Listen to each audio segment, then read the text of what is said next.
Cerita rakyat ini mengisahkan seorang gadis yang baik yang hidup di era dinasti Song sekitar 1000 tahun lalu. Gadis itu tidak hanya miskin, namun juga lumpuh. Di usia muda, dia sudah kehilangan kedua orang tuanya dan bergantung pada bantuan penduduk desa untuk bertahan hidup. Sebuah sungai mengalir di pinggir desa, dan penduduk desa harus berjalan menyeberangi sungai ketika mengumpulkan kayu bakar atau bertani di seberang sungai. Saat musim hujan, seringkali sungai tidak dapat dilewati.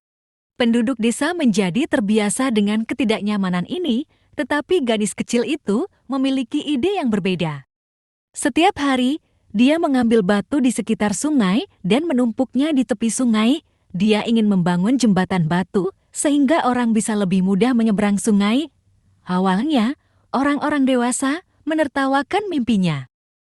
Namun seiring berjalannya waktu, mereka melihat tumpukan batu itu tumbuh, sehingga mereka mulai berubah pikiran. Mereka bergabung dengan si gadis kecil untuk mengumpulkan batu.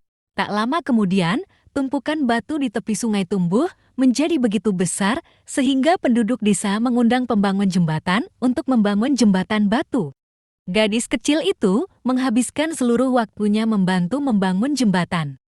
Tepat di saat jembatan akan selesai, sebuah kecelakaan terjadi saat penggalian batu dan si gadis kecil terluka parah. Dia selamat, tetapi kedua matanya menjadi buta.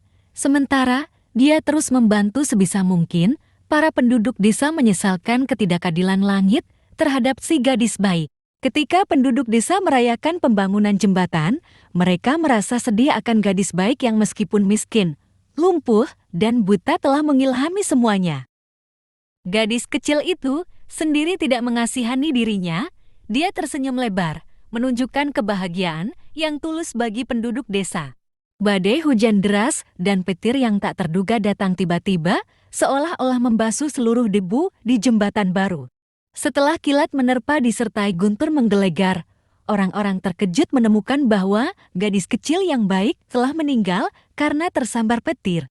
Mereka tidak dapat memahami mengapa langit begitu kejam pada si gadis yang baik. Hakim Kekaisaran Baosheng yang dihormati kebetulan melewati daerah itu. Penduduk desa mencegat Bao dan menceritakan kisah si gadis baik. Mereka bertanya kepadanya, mengapa langit begitu tidak adil?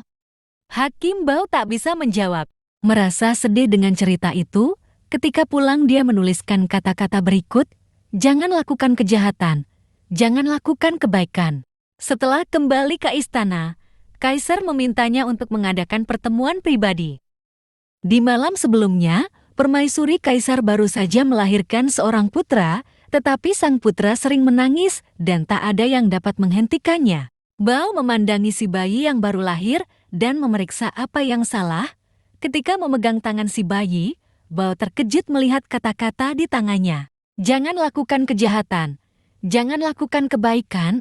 Kata-kata itu persis yang ditulisnya ketika mendengar cerita si gadis kecil. Wajahnya tampak bingung. Dia buru-buru menghapus kata-kata itu dari tangan si bayi dan kata-kata itu lenyap seketika. Malam harinya ia mendapat mimpi yang menjadi jawaban atas kebingungannya. Hakim Bao pergi ke dunia akhirat. Raja dunia akhirat mengatakan yang sebenarnya. Gadis kecil itu datang dari jiwa yang telah melakukan dosa besar dan para dewa telah mengatur baginya untuk membayar kembali karma dalam 3 masa kehidupan. Pada kehidupan pertama miskin seumur hidup, kesepian dan lumpuh, pada kehidupan kedua buta seumur hidup, dan pada kehidupan ketiga mati tersambar petir. Gadis itu terlahir cacat dan miskin, tetapi dia begitu baik kepada orang lain, sehingga dewa memutuskan untuk mempersingkat waktu pembayarannya menjadi 2 kehidupan, sehingga dia dibuat buta. Gadis kecil itu masih saja tidak mengeluh tetapi terus memikirkan orang lain terlebih dahulu. Dewa kemudian mengurangi waktu pembayarannya menjadi 1 kehidupan dan membuatnya disambar kilat. Raja dari dunia akhirat bertanya kepada Hakim Bao, tidakkah menurutmu itu baik untuk membayar kembali karma 3 kali seumur hidup dalam 1 kehidupan? Sekarang jiwanya telah mengumpulkan cukup banyak kebajikan untuk dilahirkan menjadi seorang pangeran, putra kaisar. Hakim Bao, yang tugasnya adalah memastikan keadilan, Bagi orang-orang, kini ditunjukkan rasa keadilan baru yang bahkan tak dapat ia pahami. Satu hal yang dia yakini, dia bisa memberikan penjelasan yang baik kepada para penduduk desa, bahwa kini sang gadis malang yang baik hati telah membayar seluruh karmanya dan atas kebajikannya, kini terlahir sebagai putra sang kaisar.